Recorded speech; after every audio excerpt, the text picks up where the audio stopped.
Climbing a mountain is much like life's great trek. Each step a challenge, a test of our will.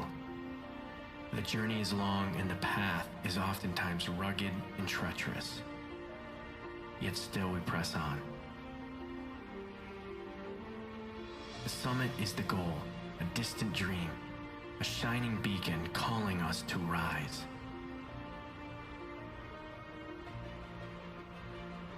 With each ascent, we gain a wider view of all of life's challenges and our need for a divine helper.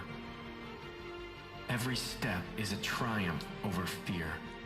The mountain's peak reminds me my victory is near.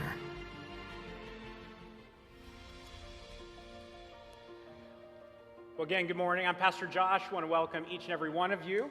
If it's your first time here, welcome. It's such a privilege to have you join us.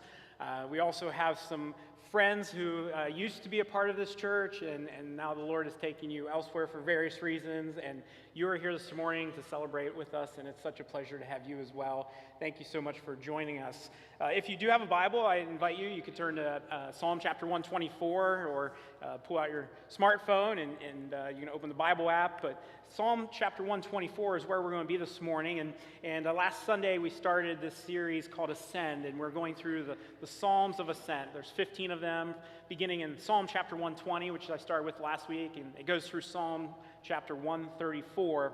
And these are Psalms that the individuals who would travel to Jerusalem, they were pilgrims. They would make the pilgrimage 3 times a year, those who were devout and who would follow what was expected of them, once in the spring, once in the summer, once in the fall, and they would ascend to Jerusalem, where the temple was, where the presence of God specifically was, and they would come and they would worship together at these festivals.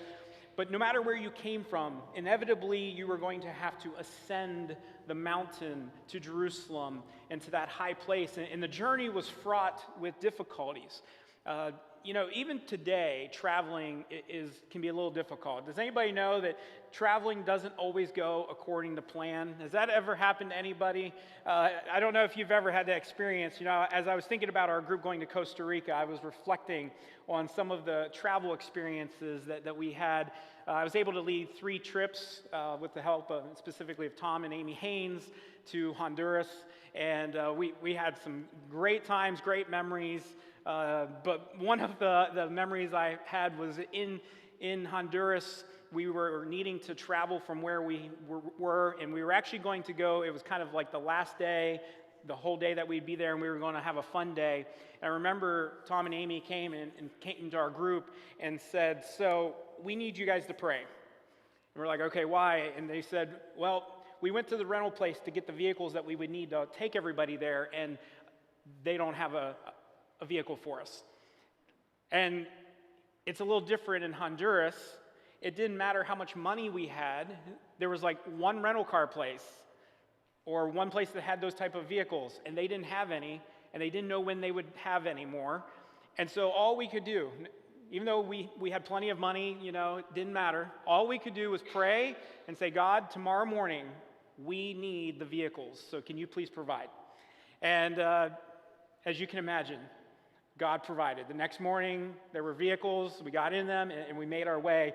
But that, I think, was maybe the beginning stages, because if I'm not mistaken, on that trip, or at least one of the trips, as we got to the airport, we had some hiccups. Have you ever gone through security after 9/11? Have you ever had that experience? I mean, you know how smooth it is, just how relaxed and easygoing the whole process is.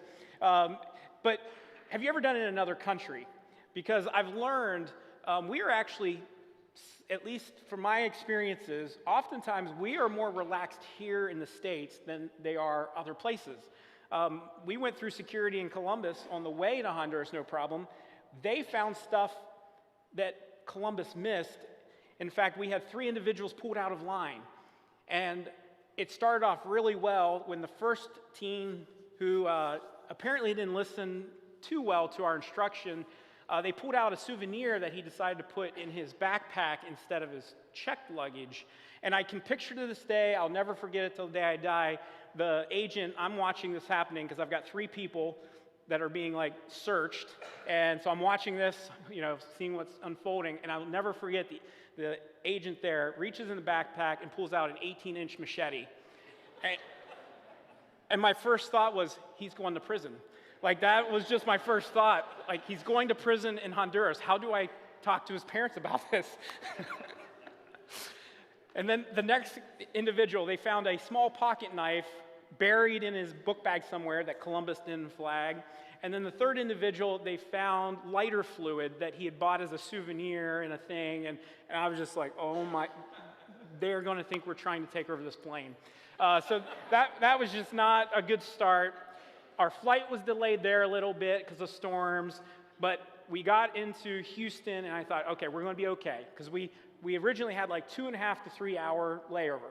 We're getting in with like an hour and 30 minutes. I was like, we should be golden, right?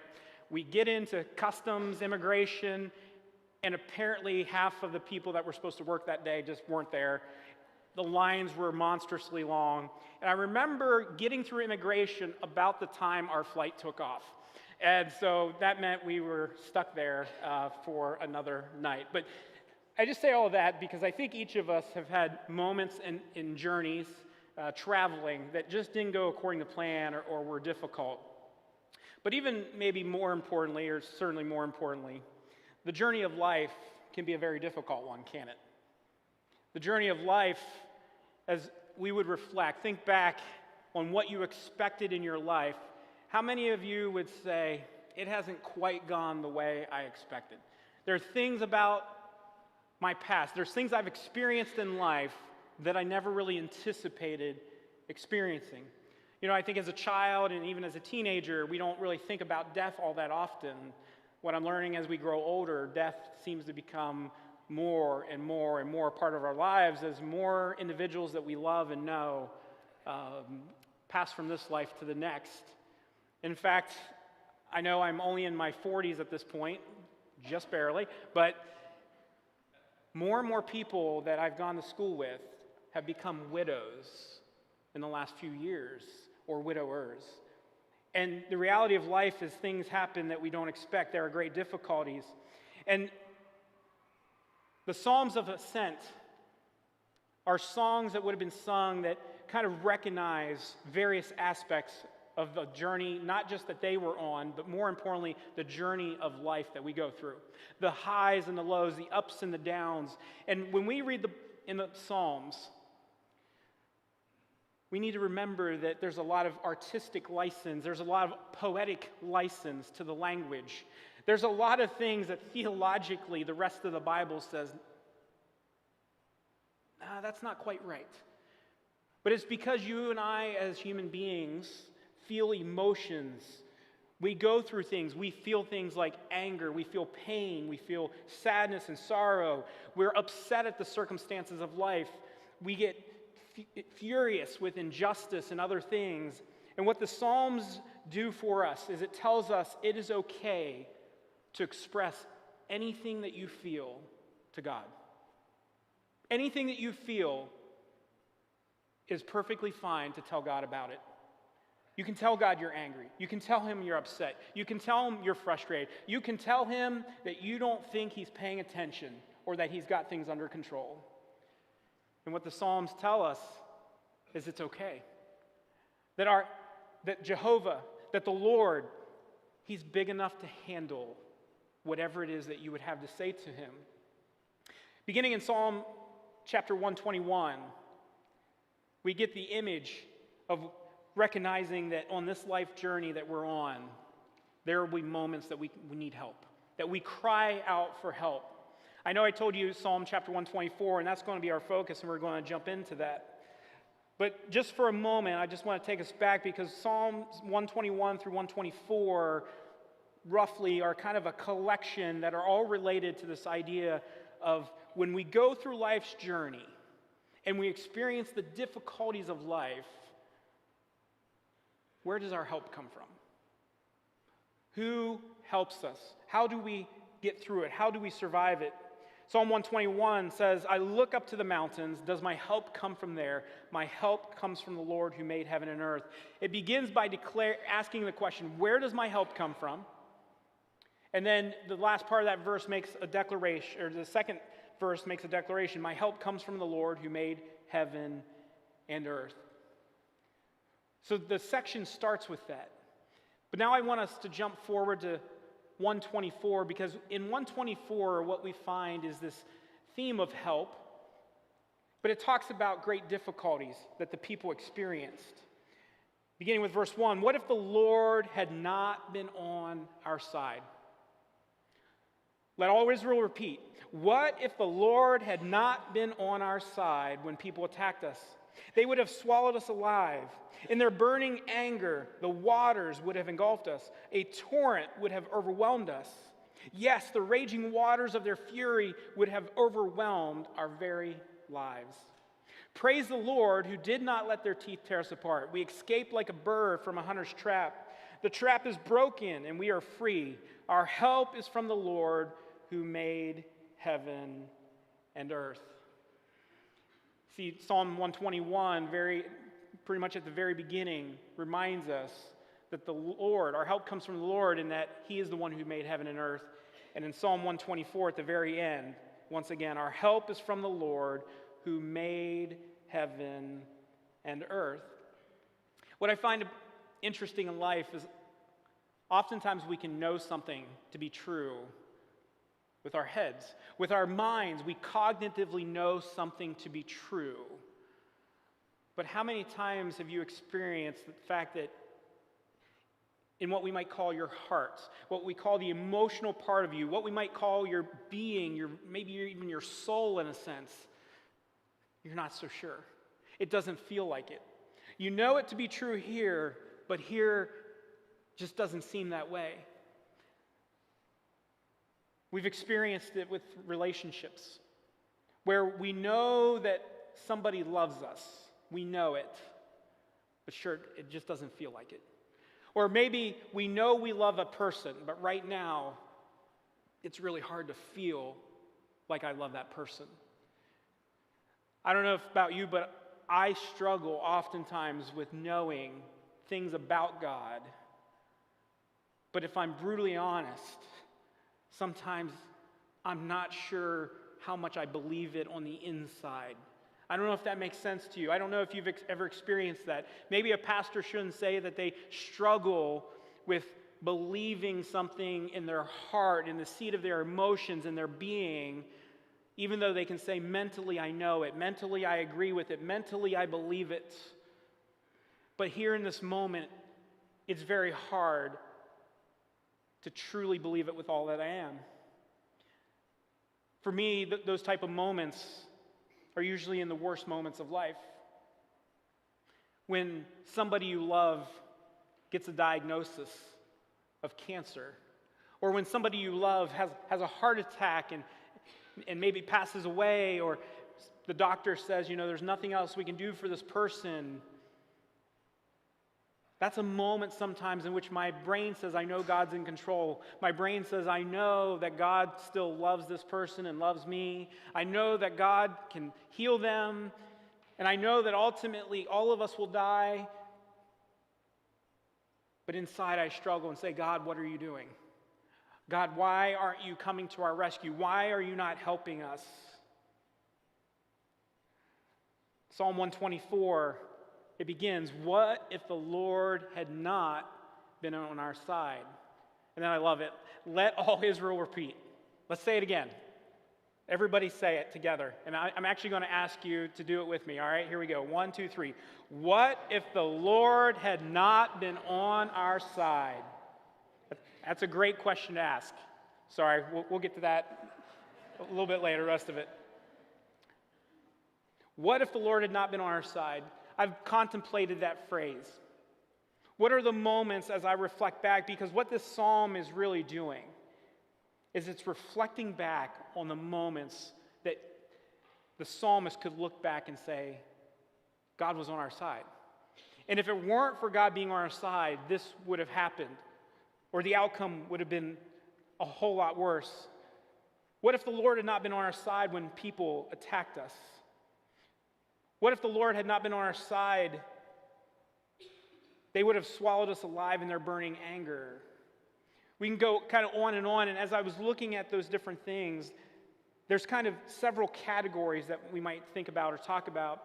But the psalmist here most specifically begins this idea of people attacking, an enemy. The imagery later we get of kind of sharp teeth that would tear us apart.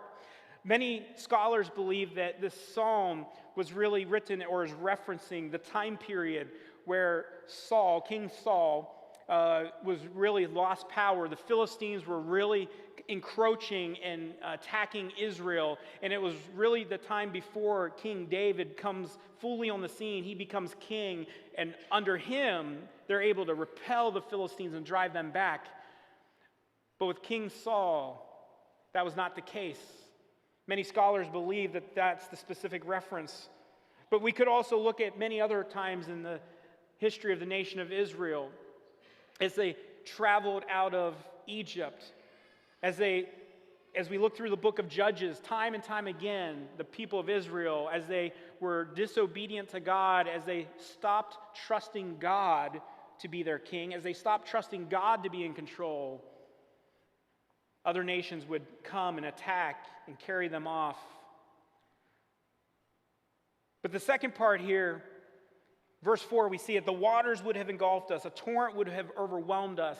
Yes, the raging waters of their fury would have overwhelmed our very lives. You know, the world can be a very frightening place when it comes to what we would call, natural disasters. The first part are really about people and the awful things that people do to one another, the attacks that we might have from humans. But the second part of this psalm focuses on kind of the natural world, if you will, or the way that the natural world is as a result of being fallen since the Garden of Eden. If we surveyed around the room, I bet some of you have experienced maybe being near a hurricane or even in a hurricane. Recently here in Ohio, we had tornadoes. I know even within 1 mile of my house, there was destruction of a tornado back in March. Many of us have dealt with floodwaters, hopefully not threatening to sweep your house away or you away. The world is fraught with dangers that come upon us, and in a sense, there's nothing we can do about it. But this psalm is really not one about the hazardous journey that we go through in life. And even beyond just the general journey physically of life, the life of a disciple of Jesus is one that's fraught with great difficulty at times. The life of a disciple of Jesus brings a lot of hazards, a lot of moments in which we have to put our trust in God and give up control. And most of us do not like to do that. Most of us do not like to give up control. We do everything we can to have as much security in our lives as we can. We make sure that we have locks on our doors. Some of us have cameras or alarm systems. We carry insurance for everything. And I could kind of go on and on and on. We do everything we can to feel like I won't have to worry about anything. And yet, what does history teach us? We really can't control much of anything. At any moment, catastrophe could strike. There could be an accident. There could be a diagnosis. And so this scripture really isn't, though, about hazards. It's about help. Because it's, what if the Lord had not been on our side? For those of you that have a relationship with Jesus Christ, I want you to really ponder that for a moment. What if the Lord had not been on your side throughout your life? Think of a moment of difficulty when you can look back now and say, I can see how the Lord was on my side. I recognize him at work in that moment.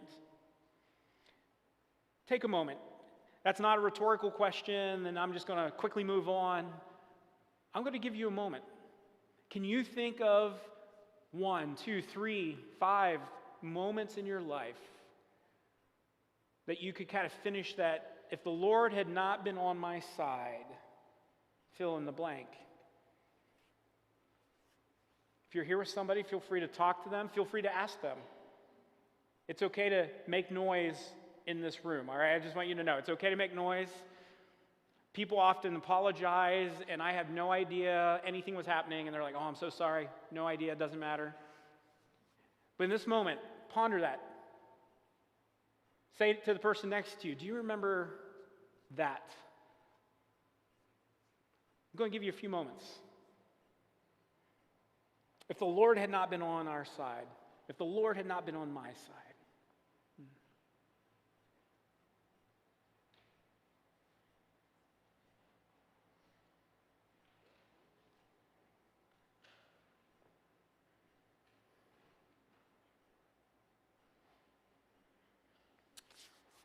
as I thought about that myself, there's a bunch of different kind of categories that I could bring up, and I want to. Maybe it'll help you. Maybe you were struggling for a moment. Or for those of you who you're like, I'm not really sure about this God thing. That's not me. I want to just say to you quickly, today is to let you know that there is a God who wants to be on your side. Too often, we hear the lie of Satan that says God is opposed to us, that God is against us, and there could be nothing further from the truth. Jesus came, and what was the message? One of the most famous scriptures, John 3:16, for God so loved the world that he sent his one and only Son into the world. God sent his Son into the world so that you didn't have to be alone, that you didn't have to carry your sin by yourself, that you didn't have to be chained to it. You didn't have to go through life in bondage, but instead you could be set free, and that you could be his child, and that he can be with you and for you every step of the journey. As we think through the different things that the Psalms brings up here, we think about that idea of natural disasters. We think of that. Many of us have experienced different things. I know for me, there's been nothing worse than discovering water in my house ruining stuff. Water just has an amazing ability to mess things up. I absolutely love water when it's in an ocean and I'm floating in it in the Caribbean. But when it's in my house, coming through the ceiling, or yay deep in the basement, I do not like it at all.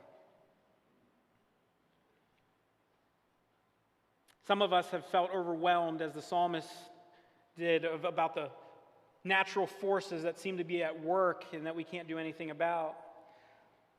Another category are health crisis. It's an uneasy feeling when you're waiting for a test to discover, is this no big deal or is this super serious? Many of you, I look around the room, I've been there with you. We've prayed, waited. What if the Lord had not been for us? Accidents and near misses. It's another category. I was reflecting on how many close calls I feel like I've had in my life. I remember one time it had snowed, and many of you have heard me talk about I love snow. I love driving in snow. I know I'm an odd person. Trust me when I say I do not cheer for the team up north, but I was born in Michigan, and so maybe that's why I like snow and driving in snow. But I learned how to drive in snow in the mountains of Pennsylvania. So when I drive out here and the ground's typically almost perfectly flat, I'm like, it's no big deal. Just don't be dumb.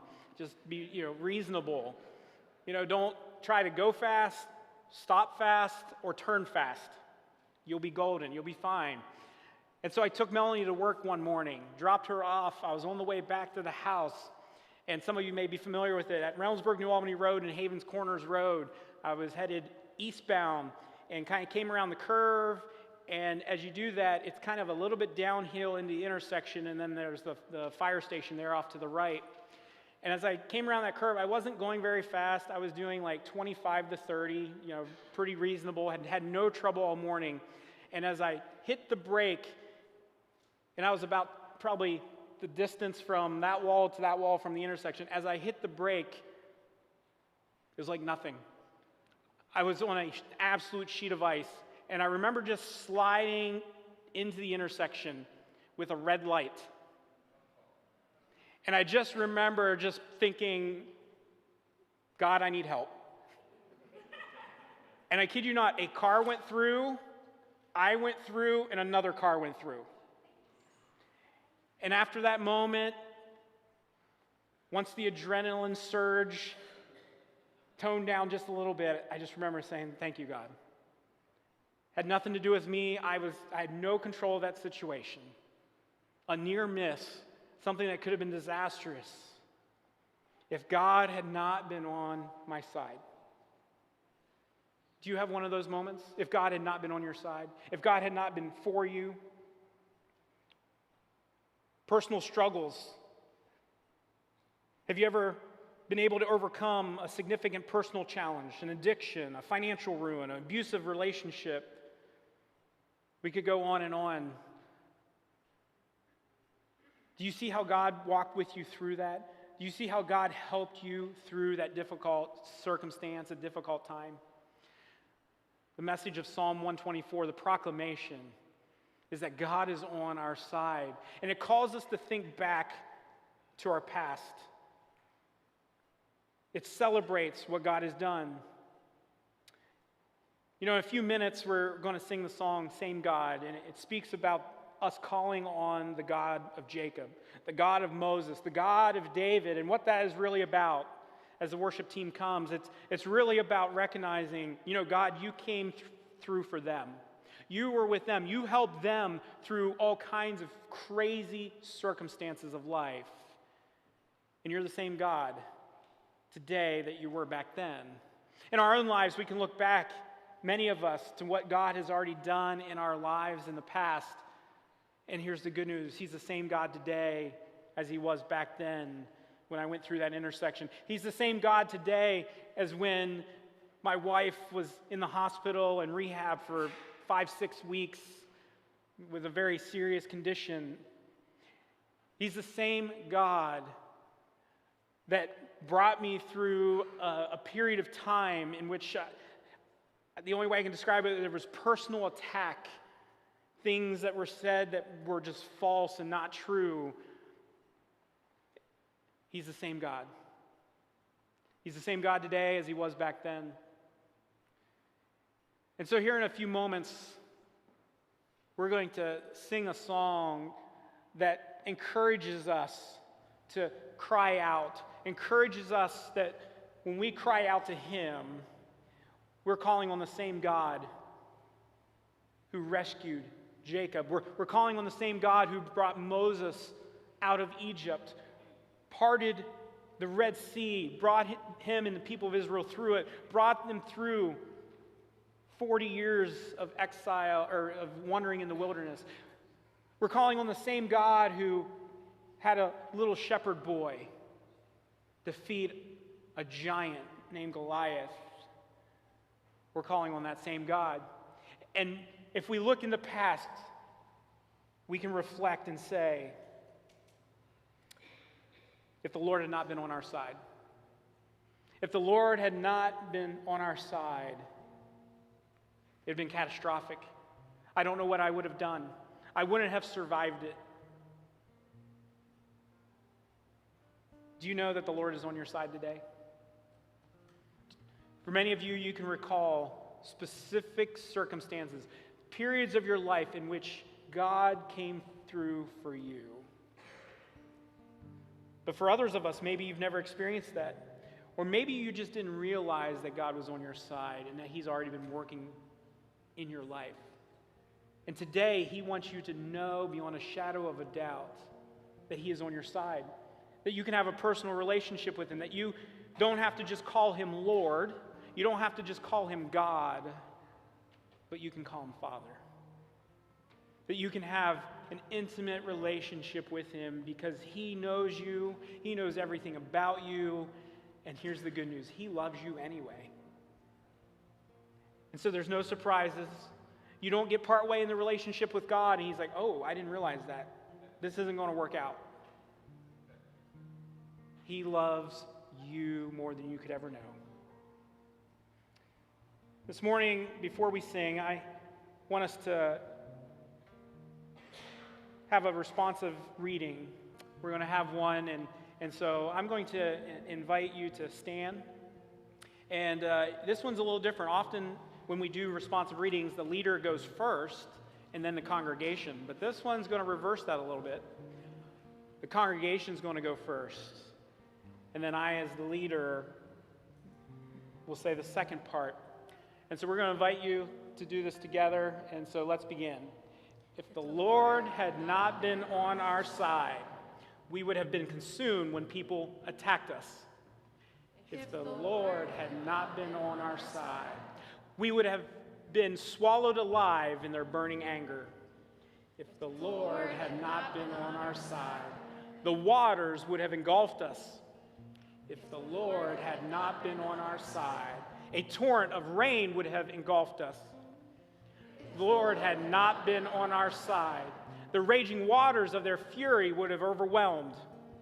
If the Lord had not been on our side, the enemy's teeth would have torn us apart. If the Lord had not been on our side, we would have been trapped like a bird in a hunter's snare.